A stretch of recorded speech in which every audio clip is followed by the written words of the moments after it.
சத்தியகோட்டேஸ்வரன் மாணிக்க வாசகம் நடுநிலை பள்ளியில் 6ஆம் வகுப்பு படிக்கிறேன். நான் பண்ண போகிற வந்து காரத்தன்மை அமிலத்தன்மை. இதுக்கு வந்து இங்கிலீஷ் வந்து ஃபேக் பிளட். இது வந்து ஃபர்ஸ்ட் வந்து நான் வந்து ஒரு கார்டு மாதிரி எடுத்துருக்கேன். அந்த மாதிரி அதில் வந்து மஞ்சள் தூளை வந்து அப்ளை பண்ணியிருக்கேன். அதில் வந்து சோப்பு தூளை வந்து தண்ணி ஊற்றி அதை வந்து இது மேலே திரும்ப அப்ளை பண்ணிருக்கேன்.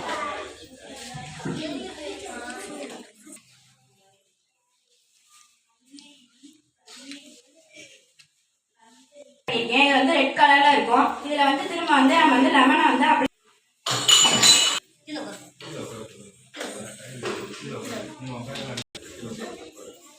வந்து லெமனை வந்து அதை புளிஞ்ச உடனே திரும்ப எல்லோ கலருக்கே வந்துருக்கு. இது ஏன்னா வந்து சோப்பு தூள்ல வந்து காரம் இருக்கு, மஞ்சள் தூளே வந்து காரம் இருக்கு. இது ரெண்டும் சேரும் போது வந்து நம்மளுக்கு வந்து ரெட் கலர்ல கிடைக்கும். அதை வந்துட்டு திரும்ப அதுல வந்து நம்ம லெமனை வந்து அதில் புளிஞ்சு விடும் போது வந்து அதுல வந்து அமிலத்தன்மை இருக்கனால அது திரும்ப வந்து மஞ்சள் தூள் கலருக்கே வந்துடுது.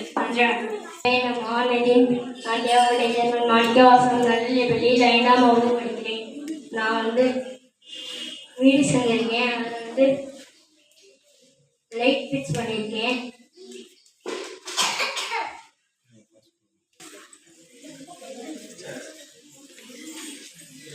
நன்றி, வணக்கம்.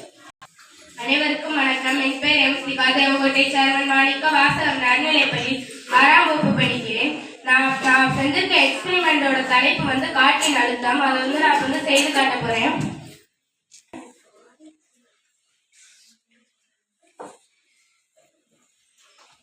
இந்த பாயிண்ட் எக்க வந்து அது மேல வச்சப்ப அது வந்து உள்ள போகல.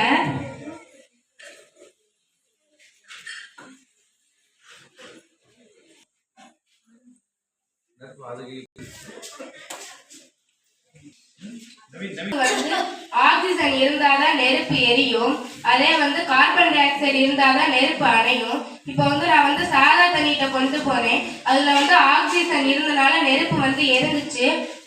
அதே நான் வந்து ஈனோ போட்ட தண்ணிட்ட கொண்டு போயில வந்து லெமன்ல உள்ள ஆக்சைடும் ஈனோவில் உள்ள உப்பும் சேர்ந்து வந்து அது கார்பன் டை ஆக்சைடு உருவாகி அந்த நெருப்பை வந்து அணைச்சிருச்சு.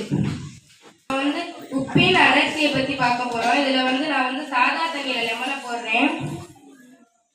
அப்போ வந்து லெமன் வந்து கீழே போயிடும். அதே நான் வந்து உப்பு போட்ட தண்ணியில வந்து லெமனை போடையில அந்த லெமன் வந்து மேல வரும்.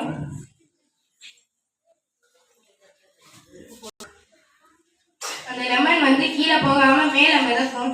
ஏன்னா நீரோட அடர்த்தியை விட உப்போட அடர்த்தி வந்து அதிகமா இருக்கும். அதனாலதான் லெமன் வந்து கீழே போகாம மேல மிதக்கும். நன்றி, வணக்கம்.